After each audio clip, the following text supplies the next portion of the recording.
Right now, in Washington, D.C., something is happening that almost nobody in the crypto world expected to see this month. For nearly a year, one single piece of legislation has been sitting on the edge of history, stalled, delayed, and buried under political fighting. And tonight, that logjam just broke.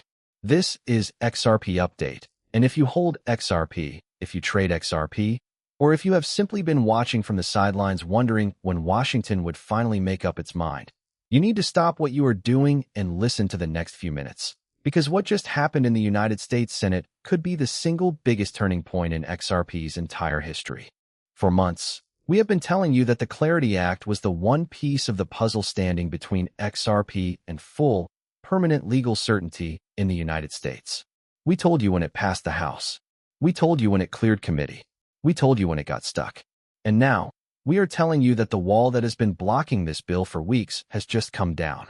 According to multiple sources close to the negotiations, the White House has resolved one of the final sticking points that had frozen the Clarity Act in place. A bitter fight over ethics disclosures tied to crypto holdings. That fight had threatened to sink the entire bill. Tonight, reports say a deal has been reached, updated legislative language is being circulated to key Senate Republicans, and the bill is now positioned for a vote that could happen within days. Why does this matter so much for XRP specifically?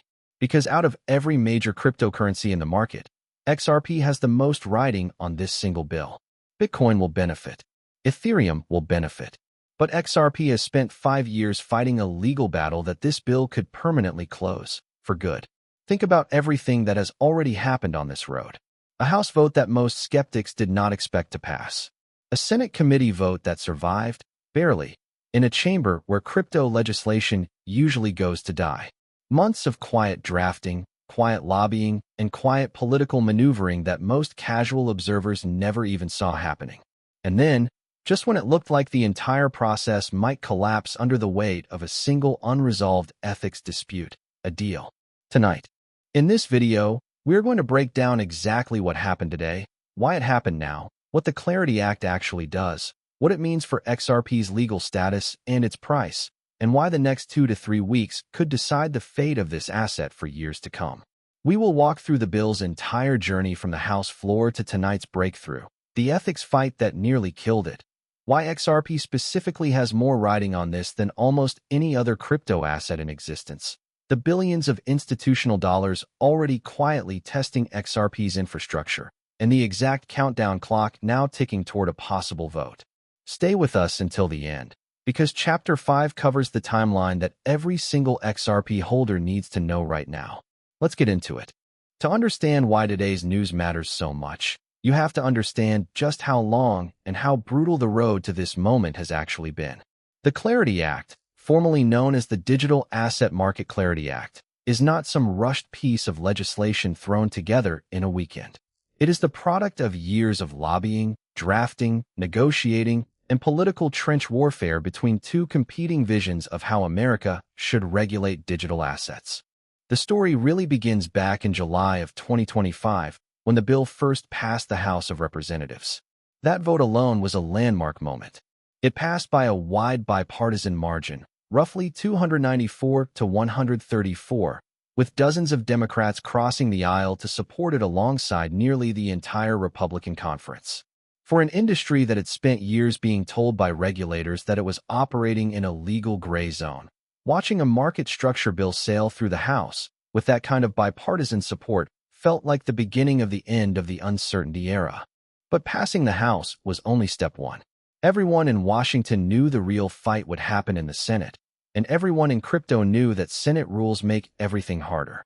A simple majority is not enough to move most legislation past a filibuster. You need 60 votes.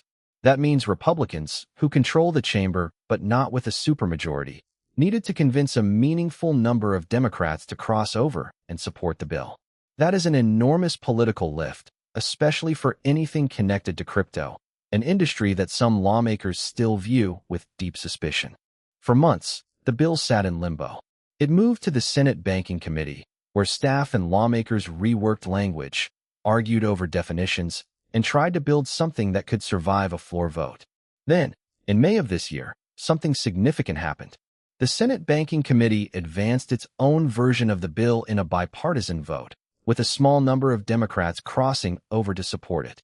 It was not a landslide, but it was enough to prove that a bipartisan coalition was possible. From there, the bill kept inching forward. By June, an updated version of the Senate bill had been published and placed on the Senate's legislative calendar, a procedural step that meant it was now eligible for a floor vote whenever leadership decided to schedule one.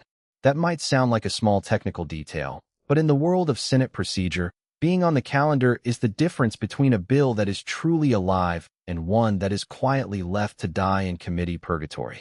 Throughout the summer, senators from both parties held briefings, hearings, and public statements about the bill's importance. Lawmakers like Cynthia Lummis, one of the most vocal pro-crypto voices in the Senate, repeatedly warned that time was running out. She pointed to the political calendar itself as the real enemy of this legislation. Once the Senate breaks for its August recess, and once the country moves fully into midterm election season, the appetite for passing complicated, controversial financial legislation evaporates almost overnight. Lawmakers stop taking risks. They stop reaching across the aisle. They start thinking about their own re-election campaigns instead of legacy legislation. That is why every person tracking this bill closely has used the same language for months. This is a closing window. If the Clarity Act does not get a vote before the Senate leaves for August recess, the odds of it coming back before the end of the year, or even before the next Congress, drop dramatically.